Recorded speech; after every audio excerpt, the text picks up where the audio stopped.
semaine de BEF, dernière de l'année 2019.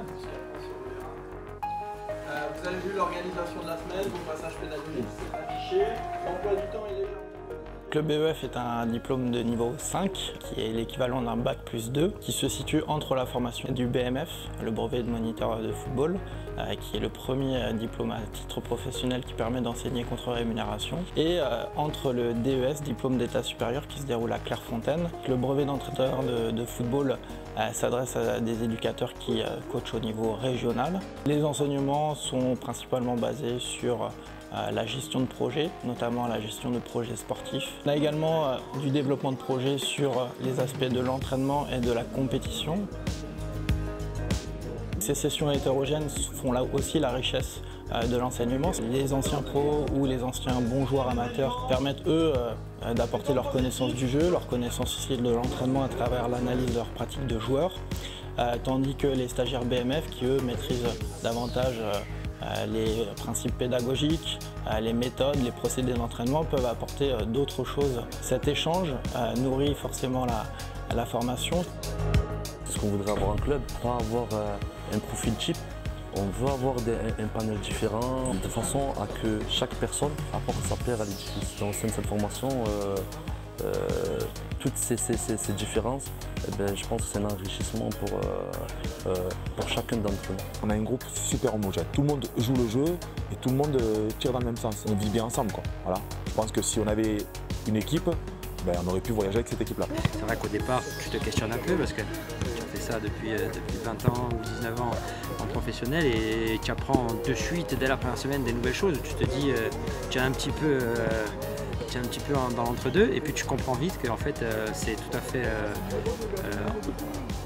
en corrélation, quoi. C'est vraiment quelque chose de différent mais qui apporte sur ce que tu veux faire. Il y a des choses où tu as l'impression vraiment de débuter et des choses où tu as l'impression d'avoir peut-être de l'avance sur d'autres, mais en tout cas voilà, le rôle des formateurs, ce qu'ils nous apprennent, c'est justement, en tout cas ce que je ressens, c'est d'ajuster les choses. On est de suite tous logés à la même enseigne, quoi. Il n'y a pas de pros, d'anciens pros, amateurs, pas amateurs.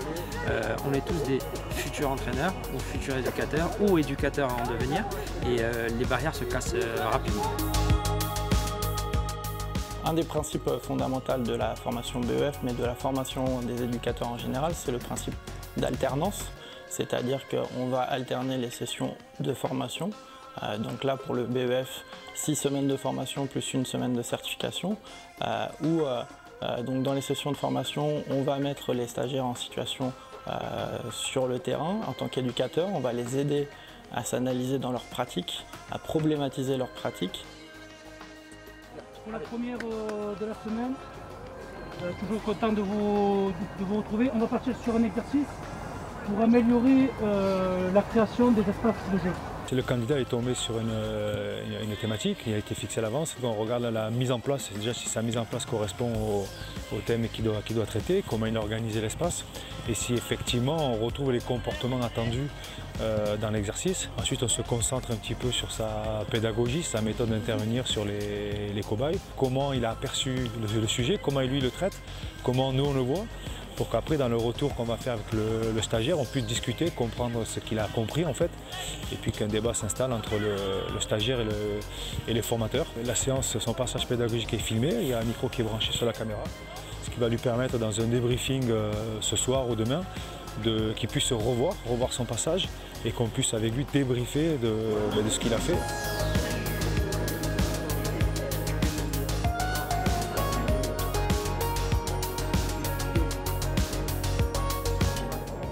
J'ai toujours été dans ce milieu où j'ai été confrontée avec pas mal d'hommes, donc ce milieu d'hommes, que pour moi c'est pas compliqué et c'est ni un avantage ni un handicap. Je suis comme eux, il n'y a pas de différence. Si dans le jeu, je me prends des retacles, mais sinon non, sur la formation pas du tout. Pour que les choses bougent et pour que maximum de filles veulent passer leur diplôme, il faut y aller, il faut aller aux formations pour y participer et pas rester dans son coin, donc se mélanger. Et on m'a dit aujourd'hui, je trouve ça important, c'est de sortir de sa zone de confort. Il faut savoir prendre des risques, que ce soit dans la vie ou dans le milieu professionnel ou dans cette formation, de sortir de cette zone, ce petit cocon qu'on a. Et justement, il faut faire des erreurs, accepter le fait qu'on va être jugé, qu'on va être un peu même critiqué. Mais il faut y aller, il ne faut pas avoir peur. Et en plus, quand on est motivé, il n'y a rien qui peut nous arrêter.